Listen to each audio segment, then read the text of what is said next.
ओम नमो लय श्रोत्रिकालवर्ती अरंताण नमो लय श्रोत्रिकालवर्ती सीता नमो लय श्रोत्रिकालवर्ती आर्याण नमो लय श्रोत्रिकालवर्ती वज्जाण नमो लय श्रोत्रिकालवर्ती सर्वशावण ओंकार बिंदु संयुक्तम नित्यम ध्यायन्ति योगिनः कामदम मोक्षदम चैव ओंकाराय नमो नमः। मंगलम भगवान वीरो मंगलम गौतमो मुनि मंगलम कुंकुंदारि उज्जैनधर्मोस्तु मंगलम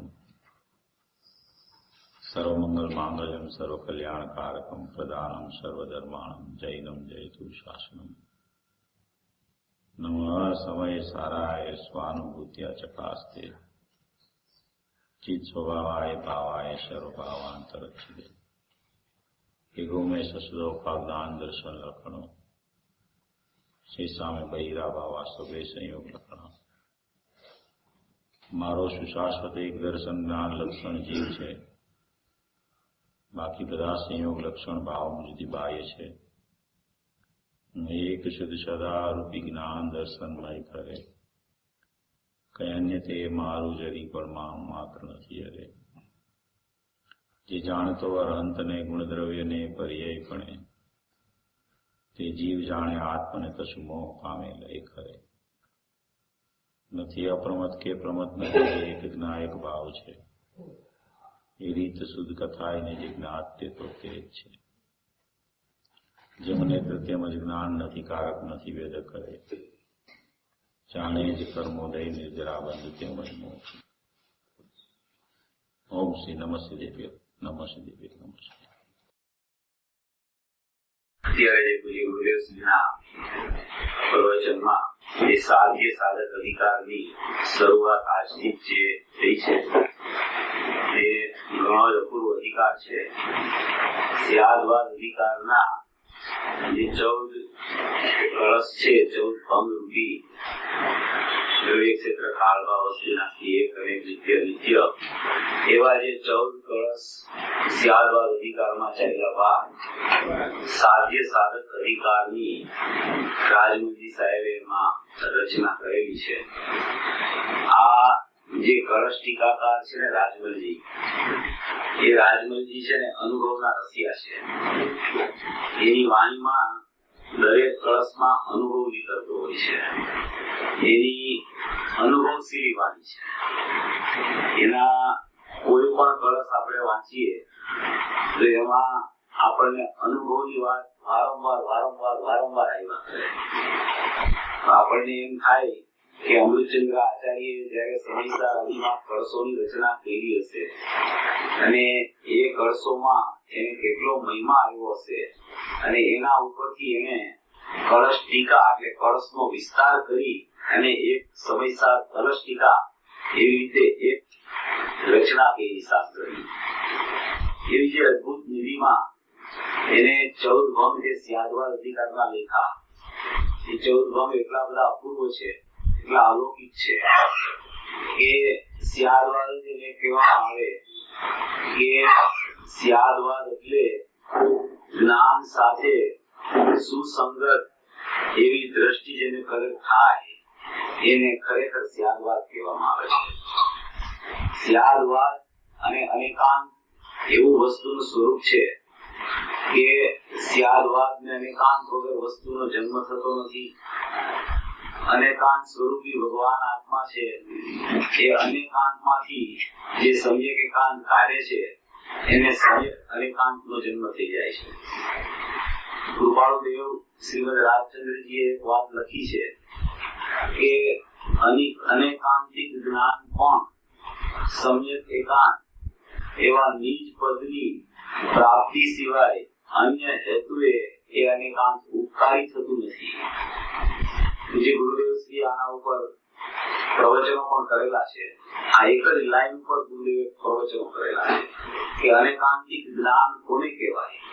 અનેકાંતિક જ્ઞાન સમ્યક પ્રકારે એવા જીવને જ પ્રગટ થાય કે જેની નજર જેની દ્રષ્ટિ સમ્યક એકાંત એવા ત્રિકાળી દ્રવ્યો ઉપર ચાલી જાય અને એવા ત્રિકાળી દ્રવ્યો ઉપર સમ્યક એકાંત પણ દ્રષ્ટિ જતા એને જે જ્ઞાનમાં સમ્યક અનેકાંત પણ પ્રગટ થાય એને નિર્વિકલ્પ જ્ઞાન સમ્યક અનેકાંત કહેવામાં આવે.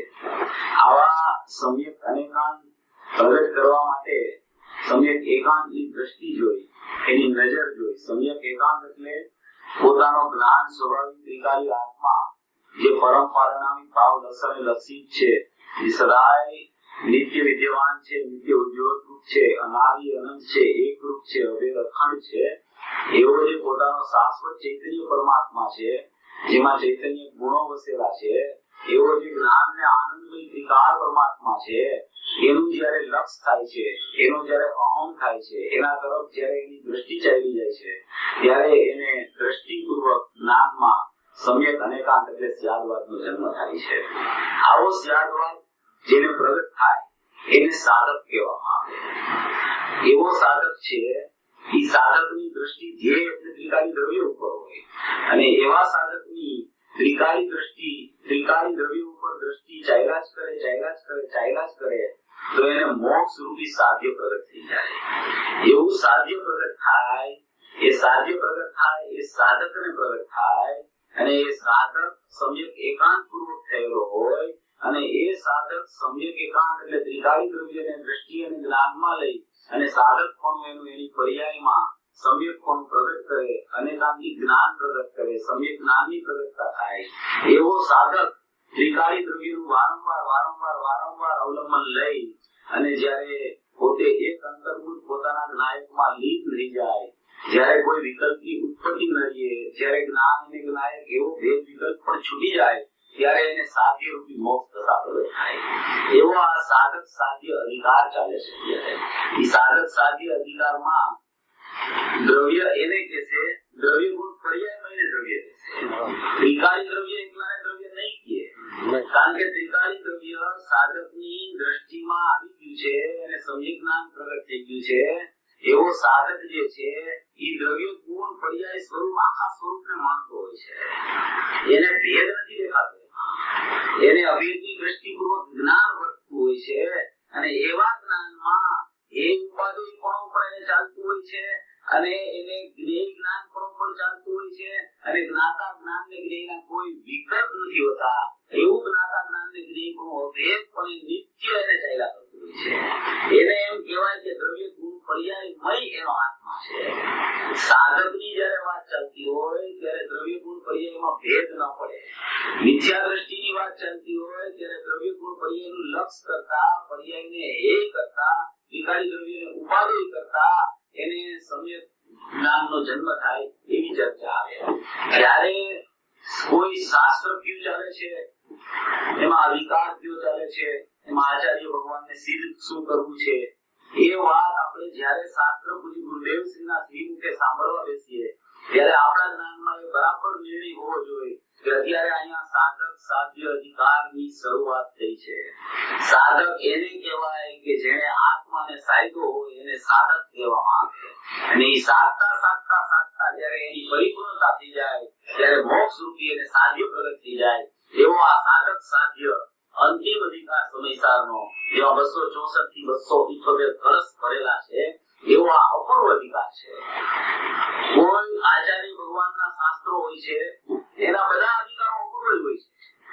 કોઈ પણ અધિકારમાં જીવ પોતાનું હિત કરવા માટે પ્રયત્નશીલ થાય, પોતે ખરેખર ગરજાવ થઈને જો પૂજ્ય ગુરુદેવ શ્રીની વાણી સાંભળવા બેસે અને એમાંથી આચાર્ય ભગવાનનો મર્મ છે ગુરુદેવ જે શું કાઢે છે, કળશ ટીકાકારે આની રચના અમૃતચંદ્ર આચાર્ય આ કળશનો વિસ્તાર કેવી રીતે કર્યો છે અને એ વિસ્તારનું ભાવભાષણ કરાવવા માટે પૂજ્ય ગુરુદેવ શ્રીએ જે દેશના આપી છે એ દેશના સાંભળવા માટે જો પોતે પ્રતિબદ્ધ થઈ અને જો બેસે તો એને ખ્યાલ આવે કે ઓહો આ તો પૂજ્ય ગુરુદેવ શ્રી તો મારી જ વાત કરી રહ્યા છે, મારા જ વખાણ કરી રહ્યા છે, મને જ લલકારી રહ્યા છે. અત્યારે આ સભામાં હું અને મારા ગુરુદેવ શ્રી બીજું કોઈ છે જ નહીં એવો જેને ખ્યાલ આવી જાય છે એનું જ્ઞાન ને શ્રદ્ધા બાહ્ય સન્મુખ પર તરફથી દ્રષ્ટિ હટાવી, પર તરફથી જ્ઞાન હટાવી અને પોતાના સ્વરૂપમાં લીન થઈ જાય છે. એવી આ પૂજ્ય ગુરુદેવ શ્રીની તીર્થંકર વત દેશના જે આપણી પાસે બંધ પડી છે અને જેને સાંભળતા સાંભળતા સાંભળતા એવો જીવ નિર્મોચ થઈ જાય કે ઓહો મારું સ્વરૂપ તો આવું ને આવું રહી ગયું છે, વિભાવ ભાવો વર્તે છે ત્યારે પણ મારા શુદ્ધ સ્વરૂપમાં કઈ આંચ આવી નથી, એવો ને હું પરિપૂર્ણ એવો ને એવો પરમાત્મા છું, એવું ને મારું ત્રિકાળી એવું ને એવું દ્રવ્ય છે, એવો હું શુદ્ધ સ્વભાવી આત્મા છું, એવું અખંડ ચૈતન્ય તત્વ મારી પાસે મોજૂદ છે. એટલે કે એવો જ હું શાશ્વત પરમ પરિણામી ભાવે લક્ષી અપરિણામી પરમાત્મા છું. એવો જ્યાં એને ખ્યાલ આવે છે ત્યાં જ એનું શ્રદ્ધા જ્ઞાન ને પરિણતિમાં લીનતા પ્રગટ થઈ જાય છે. એવી આ અપૂર્વ વાત અપૂર્વ રીતે પૂજ્ય ગુરુદેવજીએ આપણને એના સમ્યક જ્ઞાનથી પ્રમાણિત કરીને આપણને વર્ણનમાં મૂકી છે.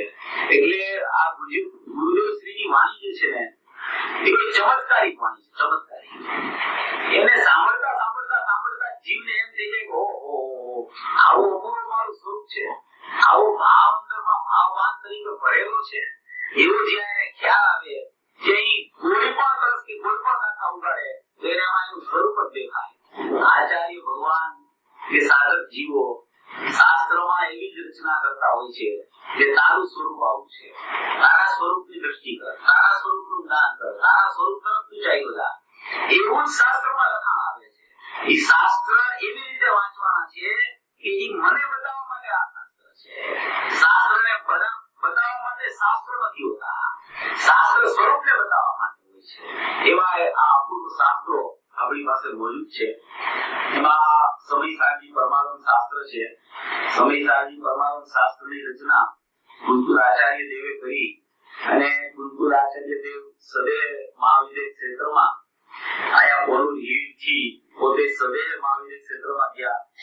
ત્યાં જઈ 8 દિવસ સિમંદર ભગવાનની 7 દિવસની સાંભળી અને બીજા ટાઈમમાં શ્રુત કેવડીઓ સાથે પણ અપૂર્વ તત્વ ચર્ચા સૂક્ષ્મથી સૂક્ષ્મ કરી અને ત્યાંથી અહીંયા ભરત ક્ષેત્રમાં આવી અને આ પંચ પરમાગમની રચના કરી. એ પંચ પરમાગમમાં પ્રવચન સારની રચના સૌથી પ્રથમ થઈ કે જેમાં દિવ્ય ધ્વનિનો સાર રહેલો છે અને ત્યારબાદ ક્રમે ક્રમે બધા શાસ્ત્રોની રચના થઈ.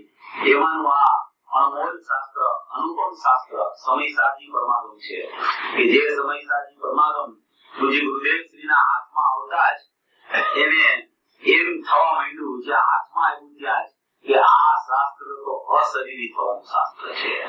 એવા શરીર રહિતના ભણતારા પોતાના શુદ્ધ સ્વભાવના આ શાસ્ત્ર એના હાથમાં આવતા જ એને થવા માંડ્યા અને ત્યાર પછી એને સભામાં 45 વર્ષમાં 19 વખત જાહેરમાં પ્રવચન કર્યા. સેંકડો વાત તો પોતે અંદરમાં વાંચ્યું અને જાહેરમાં 19 વખત વાંચ્યું. એક પછી એક ક્રમમાં સમયસાર તો ચાલ્યા જ કરે, રોજે રોજ. કારણ કે આ સમયસાર છે ને એ અપ્રતિબુદ્ધ ને પ્રતિબુદ્ધ બનાવવા માટેનું અપૂર્વ શાસ્ત્ર છે. આચાર્ય ભગવાને લખ્યું છે કે આ શાસ્ત્રની રચના હું અનાદિનો અપ્રતિબુદ્ધ જીવ છે કે જેને કદી પણ સમ્યક દર્શન સમ્યક જ્ઞાનની ઉત્પત્તિ નથી થઈ એવા જીવ માટે હું આ શાસ્ત્રની રચના કરું છું. અને આ શાસ્ત્રની રચના કરતા હજારો વાર એને સ્વરૂપમાં ડૂબકી મારેલી છે. એ હજારો વાર પોતાના અમૃત સ્વરૂપ ભાવમાં અંદર પોતાની કલમને જબડતા એના શુદ્ધ સ્વરૂપના વેદન કરતા એમાં પોતાના જ્ઞાન શ્રદ્ધાને ઠારતા અને એમાંથી એનો નિચોડ રસગુલ્લાના રસની જેમ કાઢતા જે રસ એને અંદરથી સ્વાદમાં આવ્યો છે એવા રસને લઈ અને જ્યારે કોઈ વખતે એની વિકલ્પાત્મક દશા આવી જાય ત્યારે એવા વિકલ્પ રૂપી આ શાસ્ત્રોની રચના થઈ છે. અને એવો જે વિકલ્પ છે એનો જે શાસ્ત્ર રચનાનો વિકલ્પ છે એ મુમુક્ષુઓને ભવિ જીવોને નિર્વિકલ્પ દશામાં નિમિત્ત પડે છે. એવી આ એક અદ્ભુત રચના, અલૌકિક રચના, એવી જે શાશ્વત રચના જે થઈ ગઈ છે કારણ કે આને શાશ્વતતા કહેવામાં આવે છે. જે પોતાના શાશ્વત સ્વભાવને બતાવે એ નિમિત્તપણે પણ સમયસાર શાશ્વત છે અને અહીંયા ઉપાદાનપણે પોતાનો ત્રિકાળી ભગવાન આત્મા શાશ્વત છે. એવી આમાં અપૂર્વથી અપૂર્વ અલૌકિક ગાથાઓ કરેલી છે. 1 થી 12 ગાથામાં આચાર્ય ભગવાને પીઠિકા રૂપે પૂર્ણ આત્માનું સ્વરૂપ છે ને કંડારી દીધું છે કે જે જીવ પાત્ર હોય પૂજ્ય ગુરુદેવ શ્રી મામલા છેલ્લે આવ્યું ને કે એક સૂક્ષ્મત્વ નામનો ગુણ છે અંદરમાં. એ સૂક્ષ્મ નામનો ગુણ છે એવો જે સૂક્ષ્મ ઉપયોગ જીવનો થાય છે, એવા સૂક્ષ્મ ઉપયોગથી તો આ પેલી 12 ગાથામાં જીવ પામી જાય છે. બીજી ગાથા, ત્રીજી ગાથા, ચોથી, પાંચમી સમજાવતા જ્યાં છઠ્ઠી ગાથા આવે છે, એવો હું તો પ્રવૃત્તિ અપ્રમત્ત નથી, હું તો એક જ્ઞાયક ભાવ છું, હું તો ત્રિકાળ સ્વભાવ છું, મારામાં કોઈ અપ્રમત્ત દશાઓ છે જ નહીં, એવો એક હું જ્ઞાયક ભાવ છું. ત્યાં એના સ્વરૂપમાં ડૂબકી મારી દે છે. ત્યાર પછી બહાર આવતા ચારિત્ર દર્શન જ્ઞાનના ગુણ ભેદો નથી. વ્યવહાર પરમાત્મા પ્રતિપાદક છે, પણ વ્યવહાર અનુસરવા યોગ્ય નથી. જે જ્ઞાન આત્માને જાણે છે તે નિશ્ચય સ્વરૂપ કેવડી છે, અને જે જ્ઞાન એવા જ્ઞાનને જાણે છે એ વ્યવહાર સ્વરૂપ કેવડી છે. ત્યાર પછી 11મી ગાથામાં વ્યવહાર નહીં સગળો ઉદાત છે. આવો જે અમે વ્યવહાર કીધો કે જે જ્ઞાન આત્માને જાણે છે એવા જ્ઞાનને જાણવું, એનું નામ વ્યવહાર સ્વરૂપ કેવડી પણ છે. એવો વ્યવહાર પણ સગળો અબુદાત છે. ગુણ ગુણીના ભેદનો વ્યવહાર પણ સગળો અબુદાત છે. એવો એક હું ઉદાર સ્વભાવી ત્રિકારી ભગવાન આત્મા છું, એવો 11મી ગાથામાં જે આચાર્ય ભગવાને નિરૂપણ કર્યું, એ નિરૂપણમાં જીવતા પામી જાય છે. કાં 6ઠીમાં પામે છે, કાં 11મીમાં પામે છે. ત્યાંથી પ્રેમ પછી 12મી ગાથામાં આવે છે તો વ્યવહાર નહીં, કોઈને કોઈ વખતે જાણેલો પ્રયોજનવાન છે. નિર્વિકલ્પ દશામાં જાણેલો પ્રયોજનવાન નહીં, કેવડીને જાણેલો પ્રયોજનવાન નહીં, અજ્ઞાનીને પણ જાણેલો પ્રયોજનવાન નહીં. જ્ઞાનીની સવિકલ્પ દશામાં જે વ્યવહાર આવે છે અને જેવો છે તેવો જેમ છે એમ જાણવું કે આટલી અશુદ્ધતા વર્તે છે પર્યાયમાં, આટલી સ્વરૂપ લક્ષે શુદ્ધતા વર્તે છે, એવું અનેકાંતિક જ્ઞાન પ્રગટ થાય, એને વ્યવહાર જાણેલો પ્રયોજનવાન કહેવામાં આવે છે. એવી 12મી ગાથા પૂરી કરી તો એમાં 1 થી 12 ગાથામાં પીઠિકા રૂપે એવી સંક્ષિપ્ત રુચિ વાળો, એટલે કે જે થોડું કયો ને વધારે સમજી જાય, કે જે સૂક્ષ્મ ગુણ છે એને ઉપયોગાત્મક કરીને ઉપયોગવાનમાં ઢાળી દે, એવો જે જીવ હોય એને પોતાના શુદ્ધ સ્વરૂપની પ્રાપ્તિ થાય જ. અને એમાં પણ જો એને પીઠિકા રૂપે 12 ગાથામાં શુદ્ધ સ્વરૂપની પ્રાપ્તિ ન થઈ હોય તો એના માટે આચાર્ય ભગવાને 13મી ગાથામાં 9 તત્વનું સ્વરૂપ કીધું. જીવ કુલપામાં સર્વબંધ સમર નિદ્રા મોક્ષ, એવું 9 તત્વનું સ્વરૂપ કહી અને એક તત્વનો વિસ્તાર કરી, અને ત્યારે પણ વિસ્તાર કર્યા એમાં પણ 9 તત્વને જાણતા સમ્યક દર્શન જ છે. ભૂતાર્થ નહીં, 9 તત્વને જાણતા સમ્યક દર્શન છે. 9 તત્વ એની સત્તામાં છે, 9 તત્વ પર્યાય રૂપે વર્તે છે, પણ એમાંથી પણ તું તારો શુદ્ધ જ્ઞાયક ભાવ ખેંચી લે, અને એ 9 તત્વને તું થવા યોગ્ય થાય છે, નિરપેક્ષ થાય છે, એમ જો તું જાણી લઈશ તો એવા નિરપેક્ષતા વાળાની દ્રષ્ટિ સીધી ભૂતાર્થ સ્વભાવિક ત્રિકારી દ્રવ્ય ઉપર આવી જશે. એવી 13મી ગાથા લખી અને પછી નઈ નિક્ષેપ પ્રમાણની ચર્ચા કરી, વિકલ્પાત્મક નઈ નિક્ષેપ પ્રમાણની ચર્ચા કરી, અને એવા નઈ નિક્ષેપ પ્રમાણ પણ જ્યારે અનુભૂતિનો જન્મ થાય છે ત્યારે નયોની લક્ષી ઉદય પામતી નથી, નિક્ષેપોનો સમૂહ ક્યાં જતો રહે છે એ અમને ખબર નથી, અને પ્રમાણ તો અસ્તતાને પામી જાય છે. એવા દરેક પ્રકારના વિકલ્પોથી વ્યાવૃત કરાવી અને આચાર્ય ભગવાને શુદ્ધ સ્વરૂપમાં મુક્તિ અને ભવિ જીવોને અંદર જબડવાનો પ્રયત્ન કર્યો છે. એવી આ અનુપમ રચના, અનુપમ શાસ્ત્ર, અલૌકિક શાસ્ત્ર સમજતાથી એ ગુરુદેવ તો એના વખાણ કરતા થાકતા નથી. આ તો અજોડ ચક્ષુ છે, આ તો આંધળાની આંખ છે, આ તો ભાગવતી શાસ્ત્ર છે, આ તો દેવી શાસ્ત્ર છે, આ તો કલ્પવૃક્ષ સમાન છે. એવી ઉપમાઓ આપી અને આની અનુપમતાનો નિર્દેશ વારંવાર પૂજ્ય ગુરુદેવ શ્રી કરતા હોય છે. એવી જે આ 13મી ગાથા પૂરી થયા બાદ આપણે 14મી ગાથા છે, જે 14મી ગાથામાં સમ્યક દર્શનનો વિષય કહેવામાં આવ્યો છે. 14મી ગાથા 14 ગુણસ્થાનનો અભાવ કરનારી છે. 14મી ગાથામાં 14મું ગુણસ્થાન આવી જાય અને 14મું ગુણસ્થાન પણ એનો અભાવ થઈને સિદ્ધત્વ પામી જાય, એવી આ અલૌકિક 14મી ગાથા છે. જે 14મી ગાથા પૂજ્ય ગુરુદેવ શ્રીને બહુ પ્રિય હતી. વારંવાર 14મી ગાથાનો અંગુલી નિર્દેશ પૂજ્ય ગુરુદેવ શ્રી કરતા હતા, અને ઘણી વખત 14મી અને 15મી ગાથા ગુરુદેવ શ્રી જ્યાં જાતા ત્યાં સાથે લેતા હતા, કારણ કે 14મી ગાથામાં સમ્યક દર્શનની વિધિ છે અને 15મી ગાથામાં સમ્યક જ્ઞાનની વિધિ છે. ગાથામાં ક્રમ પડે છે. સમ્યક દર્શન ને સમ્યક જ્ઞાન તો એક સમયે થાય છે, પણ લખવામાં ક્રમ પડે છે કે આવી રીતે સમ્યક દર્શન થાય ને આવી રીતે સમ્યક જ્ઞાન થાય. ખરેખર તો સમ્યક દર્શનનો જન્મ થાય ત્યારે સમ્યક જ્ઞાનની ઉત્પત્તિ હોય ને હોય જ છે. એવું આમાં 14મી ગાથામાં અલૌકિકપણું અને અપૂર્વતા બતાવેલી છે. 14મી ગાથા આપણે આપણા સેવક અને આપણી શક્તિ અનુસાર પૂજ્ય ગુરુદેવ શ્રીએ તો એમાં એવા ભાવો બ્રહ્માંડના ભર્યા છે કે આપણી તો ખરેખર તાકાત પૂજ્ય ગુરુદેવ શ્રીએ કીધું એમાંથી એક અક્ષરનો અર્થ કરવાની પણ ખરેખર નથી. એવી આ પૂજ્ય ગુરુદેવ શ્રીની તાકાત છે. અને એને જે વર્ણન કર્યું છે એ વર્ણનમાંથી સારભૂત આગમના સારભૂત અધ્યાત્મ કાઢી અને અધ્યાત્મ ભૂતવું એ આપણા મુમુક્ષુઓની ફરજ છે. એવી ભાવનાવાળો જે જીવ હોય છે કે જેને આગમને સાથે રાખી, આગમના જ્ઞાનને બરાબર યથાર્થપણે રાખી અને એમાંથી અધ્યાત્મનો નિચોડ કાઢે અને અધ્યાત્મનો નિચોડ કાઢી અને અધ્યાત્મને જ ઉલટા કરે એવા જીવનું ભાવિ નિર્વાણ વાજનમ, એનું નિર્વાણ છે એ કલ્યાણ છે એ ભાવિમાં રહેલું છે.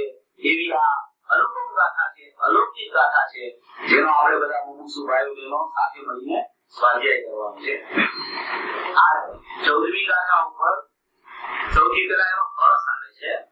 આ કળશ અમૃતચંદ્ર આચાર્યએ એના ગાથાના ઉપોદ્ઘાત રૂપે લખેલો છે.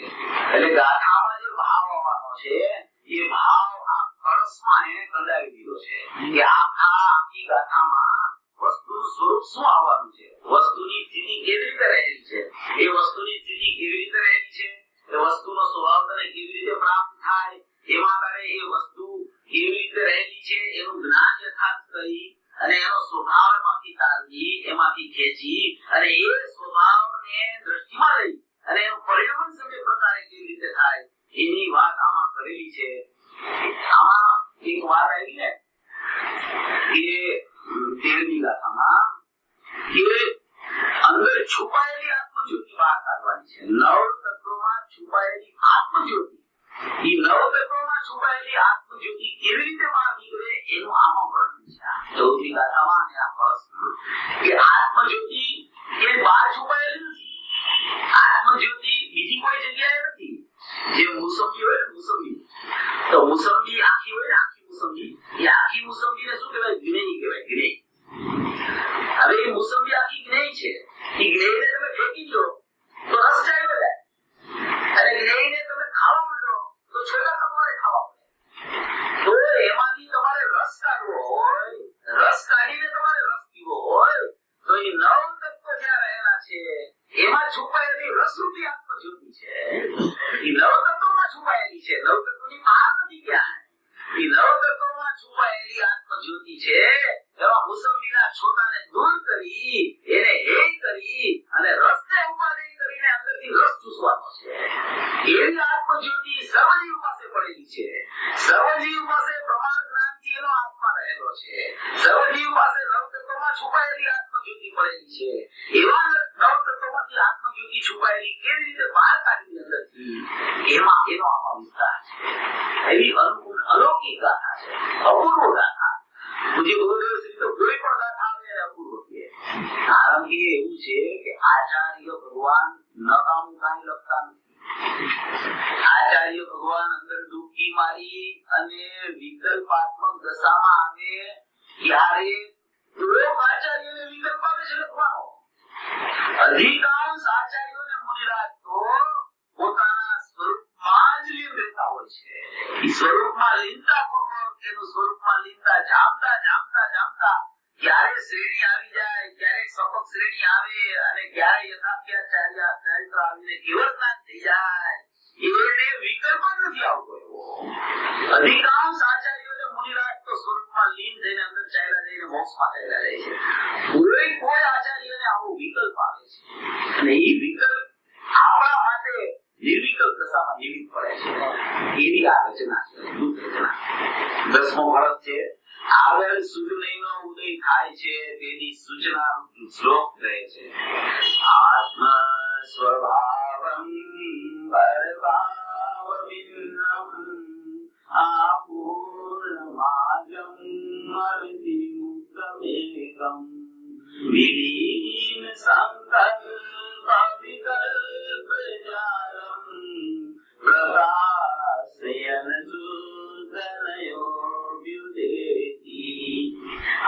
સંકલ્પ ને વિકલ્પની ઝાડ અનાદિથી જીવની જે ચાલી રહી છે એ કેવી રીતે એના વિકલ્પો શાંત પડી જાય અને એ વિકલ્પ છૂટી વિકલ્પ મંદ પડી તીવ્ર વિકલ્પમાંથી મન વિકલ્પ થઈ મન વિકલ્પમાંથી એ વિકલ્પ છૂટી અને નિર્વિકલ્પ તથા સંકલ્પ વિકલ્પની ઝાડને છોડીને કેવી રીતે પ્રગટ થાય એની વિધિ આ પ્રશ્નમાં બતાવી છે. શુદ્ધને આત્મ સ્વભાવમ પ્રકાશેન અભિવ્યક્તિ શુદ્ધને આત્માના સ્વભાવને પ્રગટ કરતો ઉદયરૂપ થાય છે. તે આત્મ સ્વભાવને કેવો પ્રગટ કરે છે? પ્રથમમાં પ્રથમ તો શુદ્ધ નહીં આત્માના સ્વભાવને પ્રગટ કરતો જ ઉદયરૂપ થાય છે. શુદ્ધ નહીં છે ને શુદ્ધ નહીં ના ત્રણ અર્થ છે. એક જ અર્થ શુદ્ધ નહીં નો નથી. એક શુદ્ધ નહીં ત્રિકાળી દ્રવ્યને પણ કહેવાય. એક પરિણામમાં પણ શુદ્ધ નહીં ચાલ્યા કરતી હોય છે અને એક પરિણામ અને અપરિણામી ત્રિકાળી દ્રવ્ય અને પરિણામ એનો ભેદ વિકલ્પ છૂટી જાય અને પરિણામી પણ સમ્યક પ્રગટ થઈ જાય એને પણ શુદ્ધ નહીં કહેવામાં આવે છે. શાસ્ત્રોમાં શુદ્ધ નહીંનું વર્ણન ત્રણ પ્રકારે આવે છે. જેમ 11મી ગાથામાં ત્રિકાળી દ્રવ્યને શુદ્ધ નહીં કીધી તો એ ત્રિકાળી દ્રવ્યને પણ શુદ્ધ નહીં કહેવાય. કારણ કે ત્રિકાળી દ્રવ્યને શુદ્ધ નહીં શા માટે કહેવાય? એક તો ત્રિકાળી દ્રવ્ય શુદ્ધ છે અને એક તો એને નહીં એટલે અંશ શા માટે કહેવાય કે એ પ્રમાણની સત્તામાંથી જ્યારે તમે ત્રિકાળની દ્રવ્યની સત્તા કાઢો તો એ ત્રિકાળની દ્રવ્યની સત્તા પણ અંશ છે. માટે અહીંયા શુદ્ધ નહીં ત્રિકાળી દ્રવ્યને પણ કહેવામાં આવે છે અને એવા ત્રિકાળી દ્રવ્યને અવલંબન લઈને શાશ્વતતા એની કાયમ રાખીને એના તરફ જે સન્મુખ થાય એવું જે પરિણમન એને પણ શુદ્ધ નહીં કહેવામાં આવે અને એ પરિણમન આત્મા સાથે અભેદ થઈને પરિણમી જાય અને એ પરિણામી થઈ જાય. અપરિણામી પ્લસ પરિણામ ઇઝ ઇક્વલ ટુ પરિણામી. તો એવા પરિણામી દ્રવ્યમાં અપરિણામી આત્મા રહેલો છે એવા પરિણામીને પણ શુદ્ધ નહીંનો વિષય અને શુદ્ધ નહીં એને અભેદ કરો તો એવા પરિણામી આત્માને પણ શુદ્ધ નહીં કહેવામાં આવે છે. એટલે આમાં એમ કહે છે કે આ શુદ્ધ નહીં આત્માના સ્વભાવને પ્રગટ કરતો ઉદયરૂપ થાય છે. એવો એક શુદ્ધ નહીં જીવ પાસે છે કે એ આત્માના સ્વભાવને ઉદય કરતો જ પ્રગટે છે. જ્યાં અંદર સ્વભાવમાંથી સરતો અંશ જે પ્રગટ રૂપે ઉપયોગનો આવે છે એ ઉપયોગનો અંશ સ્વભાવને ઉદય કરતો જ પ્રગટ થાય છે. એ આત્માને છોડ્યા વગર પ્રગટ થાય છે. એ ઉત્પાદ ધ્રુવને પ્રસિદ્ધ કરીને જ પ્રગટ થાય છે. એવા શુદ્ધ નહીં આત્માના સ્વભાવને પ્રગટ કરતો ઉદયરૂપ થાય છે. હવે કે છે તે આત્મ સ્વભાવને કેવો પ્રગટ કરે છે? આત્માને ઉદય કરતો શુદ્ધ સ્વભાવને પ્રગટ કરતો ઉદયરૂપ થાય છે. તો એ આત્મ સ્વભાવને કેવો પ્રગટ કરે છે? એટલે કે આત્મ સ્વભાવ ખરેખર કેવો છે? એ કેવા આત્મ સ્વભાવને પ્રગટ કરે છે? તો કે જે પરભાવ ભિન્નમ પરભાવથી જે ભિન્ન છે એવા આત્મ સ્વભાવને પ્રગટ કરે છે. પરભાવથી જે ભિન્ન છે પરદ્રવ્ય અને પરદ્રવ્યના ભાવો. પરદ્રવ્ય એટલે એના પોતાના સંયોગમાં રહેલા કર્મો એને પરદ્રવ્ય કહેવામાં આવે છે. એવા પરદ્રવ્ય અને પરદ્રવ્યના ભાવો. પરદ્રવ્ય એટલે કર્મ અને પરદ્રવ્યના ભાવો એટલે કર્મનો જે ઉદય આવે છે એને પરદ્રવ્યના ભાવ કહેવામાં આવે છે. આ પરભાવ ભિન્નમ પરદ્રવ્ય એટલે કર્મ એની સત્તામાં એના સંયોગમાં એક ક્ષેત્રાવધાય રહેલા છે એ પરદ્રવ્યના ભાવો એટલે એના ક્ષેત્રમાં એના એક ક્ષેત્રાવધાય સંયોગમાં રહેલા જે કર્મો છે એ કર્મોનો પ્રત્યેક સમયે જે જેનો અબાધાકાર પામતા ઉદિત રૂપ થાય છે જે કર્મો એને પરદ્રવ્ય અને પરદ્રવ્યના ભાવો કહેવામાં આવે છે. એવા પરદ્રવ્ય અને પરદ્રવ્યના ભાવો તથા પરદ્રવ્યના નિમિત્તથી થતા પોતાના વિભાવો. અહીંયા પરદ્રવ્યનું નિમિત્ત પણ છે, કર્મની સત્તા છે, કર્મની સત્તાનો ઉદય છે અને એ ઉદયને પોતાનો માનીને જે એના ભાવમાં વર્તે છે એને ખરેખર પોતાનો વિભાવ કહેવામાં આવે છે.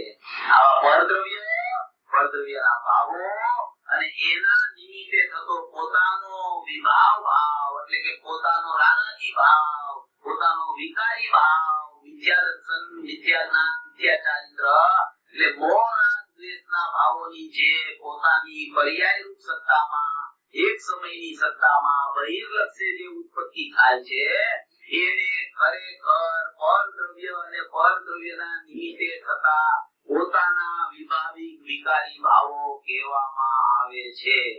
એવા પરભાવોથી ભિન્ન પ્રગટ કરે છે. શુદ્ધને આત્માના સ્વભાવને કેવો પ્રગટ કરે છે કે પરદ્રવ્યના ભાવો અને પરદ્રવ્યના નિમિત્તે થતા પોતાના વિકારી ભાવો, મોહ રાગ દ્વેષ અને કર્મની સત્તા, એ બેનાથી એના નિમિત્તે થતા પોતાના વિભાવો એવા પરભાવોથી ભિન્ન શુદ્ધને પોતાના આત્માને પ્રગટ કરે છે. એટલે કર્મનો ઉદય, એના નિમિત્તે થતા પોતાના મોહ રાગ દ્વેષના પરિણામ વિભાવો, એ બધાથી શુદ્ધ નહીં પોતાના આત્માને ભિન્નપણે પ્રગટ કરતો શુદ્ધ નહીં ઉદિત થાય છે. આમાં બધી વિભાવરૂપ સત્તા, વિકારી સત્તા, બધી વિકારી સત્તાને દૂર કરતો, એના તરફ લક્ષ ન રાખતો, પોતાનું લક્ષ ન છોડતો, પોતાના સ્વભાવને અવલંબીને જ પ્રગટ થતો, પરદ્રવ્યના ભાવને પોતાના વિકારી ભાવોથી પોતાની દ્રષ્ટિને જ્ઞાનને હટાવતો અને પોતાના સ્વભાવમાં પોતાના જ્ઞાન શ્રદ્ધાને આરૂઢ કરતો શુદ્ધ નહીં પ્રગટ થાય છે. એવો આત્મ સ્વભાવને શુદ્ધ નહીં પ્રગટ કરે છે. એવો પોતાનો આત્મ સ્વભાવ છે. એવો આત્મ સ્વભાવ પ્રભાવ ભિન્ન, એ આત્મ સ્વભાવ છે એ પરદ્રવ્ય અને પરના ભાવોથી જુદો ને જુદો શુદ્ધ નહીં એને પ્રગટ કરે છે. વળી તે આપૂર્ણ આત્મ સ્વભાવ સમસ્તપણે પૂર્ણ છે, સમસ્ત લોકાલોકને જાણનાર છે એમ પ્રગટ કરે છે. આત્મ સ્વભાવ કેવો છે? આપૂર્ણ એટલે એ સમસ્તપણે પૂર્ણ છે. હવે આત્મ સ્વભાવ એટલે ઉપર લખ્યું કેવા આત્મ સ્વભાવને પ્રગટ કરે છે તો કે આત્મ સ્વભાવ કેવો છે? પેલા એમ કીધું કે એવા આત્મ સ્વભાવને પ્રગટ કરે છે કે જે પરદ્રવ્યના ભાવો અને પોતાના વિભાવો એનાથી જુદો જે આત્મ સ્વભાવ છે એને એવો પ્રગટ કરે છે. તો કે એવો પ્રગટ કરે છે એ આત્મ સ્વભાવ કેવો છે? આ કોઈ આચાર્ય ભગવાનની ખૂબી તો જુઓ. પેલા બહારની બધી વાત એને બતાવતા જાય. પેલા કે શુદ્ધને આત્માને ઉદિત કરતો પ્રગટ થાય છે, પછી એના વર્ણનમાં જાય. એટલે આચાર્ય ભગવાનની સાથે સાથે આપણે ચાલીએ ને તો આપણને ખબર પડે કે એને તો નિરંતર શુદ્ધ આત્માના સ્વભાવને પ્રગટ કરતો જ છે ને શુદ્ધ નહીં પ્રગટ છે. અને ઈ પ્રગટ કરતા અનુભવ કરતા પોતાની પ્રચુર સ્વ સંવેદનની ત્રણ કસાઈના અભાવ વાળી સ્થિતિને અંતરમાં એના નાયક ભાવમાં એના પ્રદેશે પોતાના જ્ઞાનને પ્રસરાવતા જે એની વિકલ્પાત્મક દશામાં રચના થાય છે એમાં એને તો શુદ્ધ નહીં શુદ્ધાત્માને પ્રગટ કરતો જ નહીં થાય છે. પાછા ઈ પૂર્વની પર્યાયમાં જે રૂપે પરિણયમાં હતા એનું પણ એ આ કળશમાં જ્ઞાન કરાવતા જાય છે.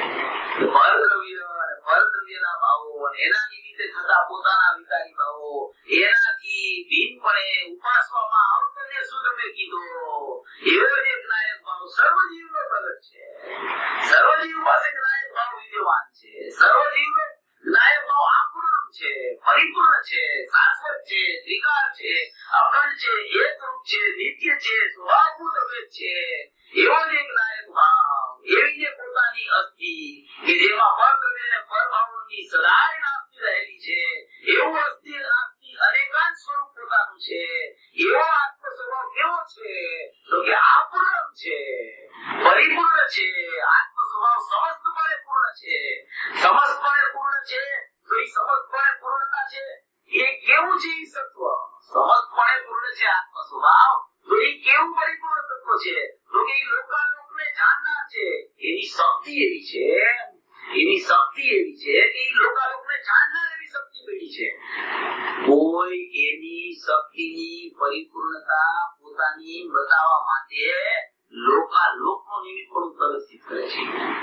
કારણ કે આત્મ સ્વભાવમાં એવી શક્તિ રહેલી છે, એ શક્તિ એવી રહેલી છે, એ સામર્થ્યનું એવું છે કે એ પ્રગટ તો કેવળ જ્ઞાનમાં થાય છે પણ વર્તમાનમાં પણ દરેક જીવ પાસે પોતાના આપૂર્ણ સ્વભાવમાં, પરિપૂર્ણ સ્વભાવમાં એવી શક્તિ વિદ્યમાન છે કે જે લોકાલોકને પ્રગટ કરી શકે, લોકાલોકને જાણનાર છે. એવી રીતે એને પ્રગટ કરે છે આત્માને. એવો મારો આત્મા છે. મારો આત્મા એવો નથી કે જાણવાનું કઈ છૂટી જતું હોય. પોતાના આત્માને જાણતા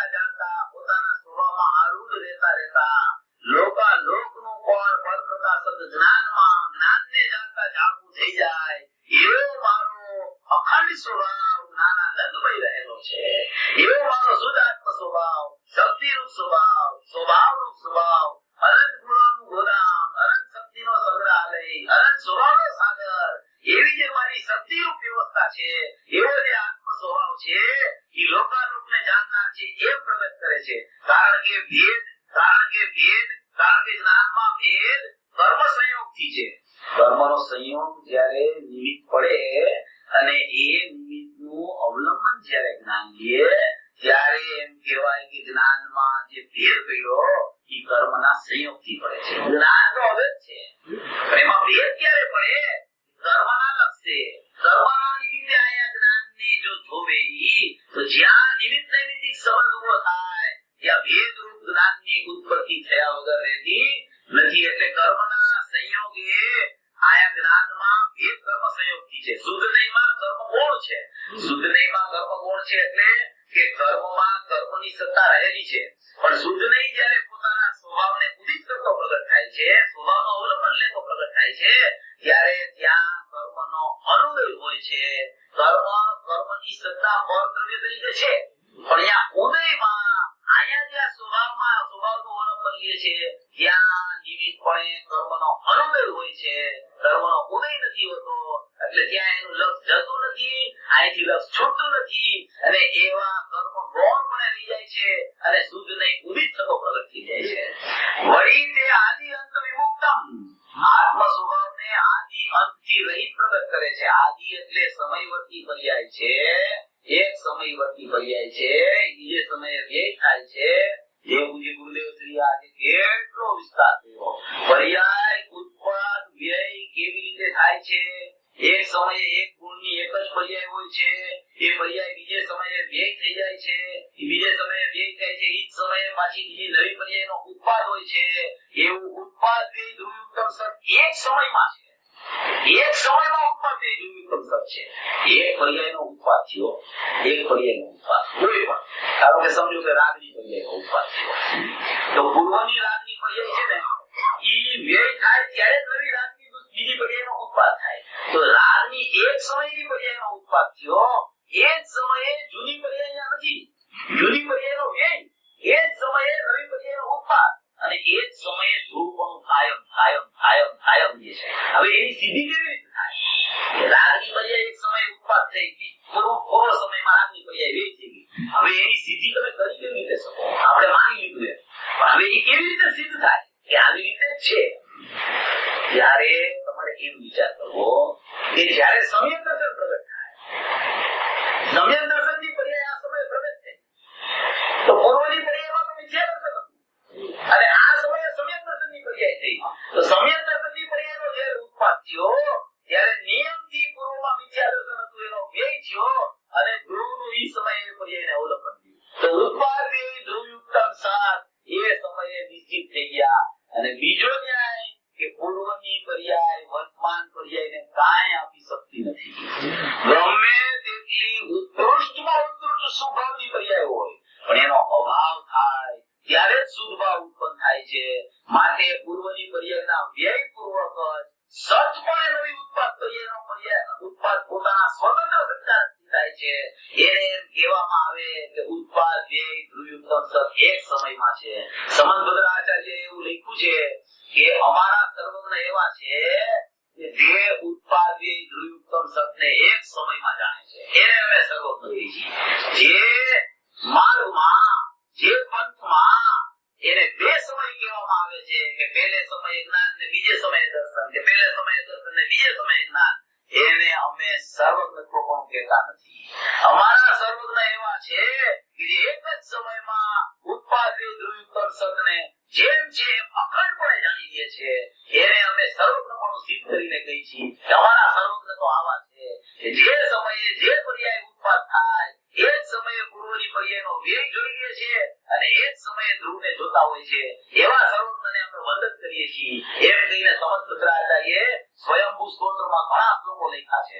સમંત ભદ્રાચાર્ય બહુ પરીક્ષા પ્રદાન હતા. એના શ્લોકો અને એની ગાથાઓ એને એવું લખ્યું છે 103 શ્લોકમાં કે અનેકાંતો કી અનેકાંત પ્રમાણ નહીં સાધનમ અનેકાંત કોઈ પણ પ્રકારના અનેકાંતને સિદ્ધ કરવા માટે જીવ પાસે બે સાધન રહેલા છે, એક પ્રમાણ જ્ઞાન ને એક નય જ્ઞાન. એ પ્રમાણ જ્ઞાન ને નય જ્ઞાન થી નિયમથી સમ્યક એકાંત પૂર્વક સમ્યક અનેકાંતની સિદ્ધિ થાય છે.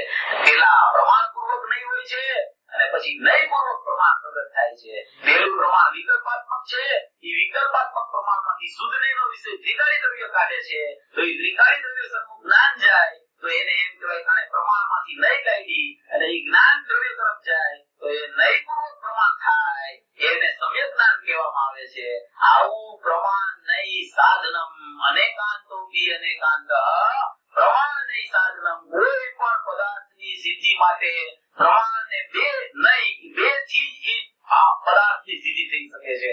આવું અપૂર્વ સ્વરૂપ અનેકાંતિક માર્ગ છે. જૈન દર્શન એટલે સ્યાદવાદ અને અનેકાંતિક માર્ગ.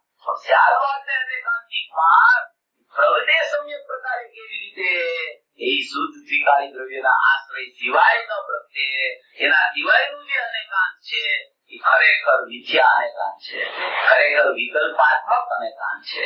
એ અનેકાંતમાં દ્રવ્ય રહેલું છે પણ એમાંથી દ્રવ્ય નિશ્ચયનું કાઢવું પડે છે.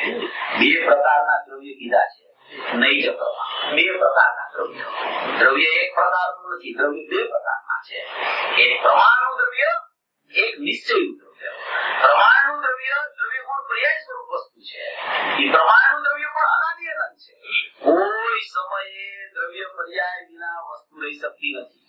હવે એ પ્રમાણનું દ્રવ્ય જે મોસંબીની જેમ તમે જો એને ઉપાદેય કરો તો તમે એના છીલકા સહિત તમારે એ પ્રમાણનું દ્રવ્ય આવે. હવે એમાંથી નય કાઢવાની છે. ઈ નય કઈ આ શુદ્ધ, ઈ શુદ્ધ નય કઈ ત્રિકાળી દ્રવ્ય. ઈ ત્રિકાળી દ્રવ્ય પ્રમાણમાંથી જે કાઢે, ઈ ત્રિકાળી દ્રવ્ય જે કાઢે એને ખરેખર શુદ્ધ નયનો વિષય હાથમાં આવી ગયો. તો એ નય પૂર્વક જે પ્રમાણ થાય એ નિર્વિકલ્પ પ્રમાણ સમ્યક અનેકાંત પ્રમાણ કહેવામાં આવે છે. આવી વસ્તુની સ્થિતિ અદ્ભુત સ્થિતિ છે. આદિ અંત વિમુક્ત આત્મ સ્વભાવને આદિ અંતથી રહિત પ્રગટ કરે છે. આદિ એટલે એક સમયની પર્યાયની આદિ અને એક બીજા સમયે પર્યાયનો અંત. એવી આદિ અંતથી રહિત એવો આત્મ સ્વભાવ છે એને પ્રગટ કરે છે.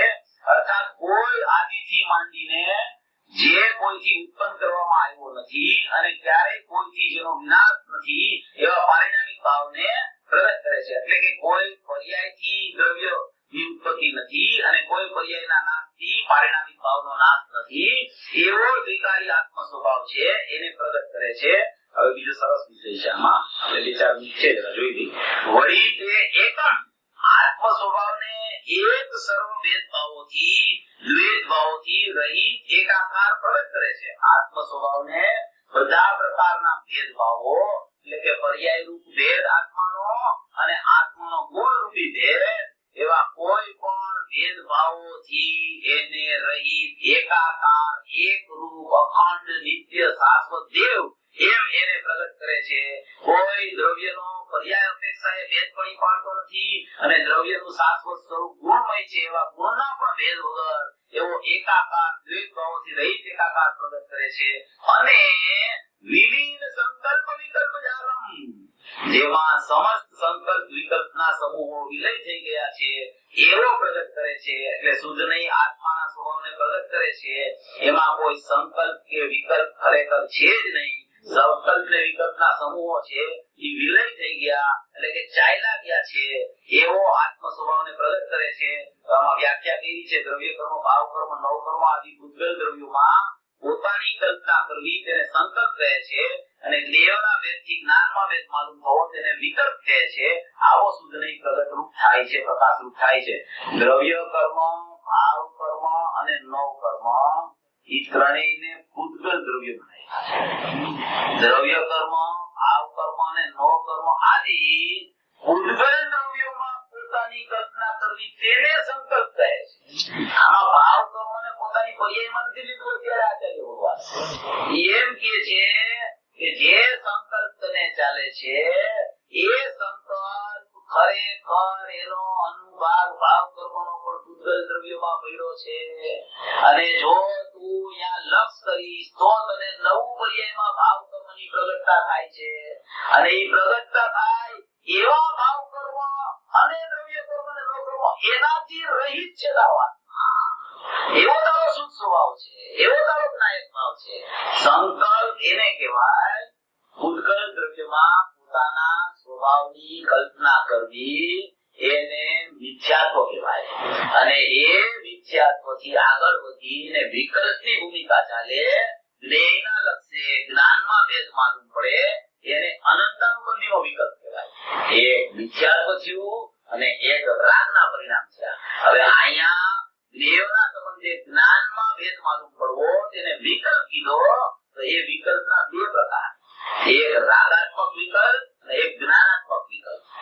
ઓલું તો દ્રવ્ય કર્મ, ભાવ કર્મ અને નો કર્મ એમાં પોતાની બુદ્ધિ લગાવે એ તો મિથ્યાત્વ છે, એ તો અહંપણું છે, એમાં મારાપણું એને માની લીધું. પણ હવે વિકલ્પ કોને કહેવાય? સંકલ્પ વિકલ્પ ચાર બેયને વિલીન કરે ત્યારે આત્મ સ્વભાવ ઉદિત થાય છે. તો વિકલ્પ કોને કહેવાય? કે વિકલ્પ એટલે જ્ઞેય સંબંધે જ્ઞાનમાં ભેદરૂપ માલુમ પડવો, ભેદ પડવો, એને વિકલ્પ કહેવામાં આવે. અને એ સંબંધે રાગની ઉત્પત્તિ એવા જ્ઞાનનો ભેદ પડે એટલે થાય, એને ચારિત્રનો વિકલ્પ કહેવામાં આવે. ચારિત્રનો વિકલ્પ અનંતાનુબંધીનો કસાય છે.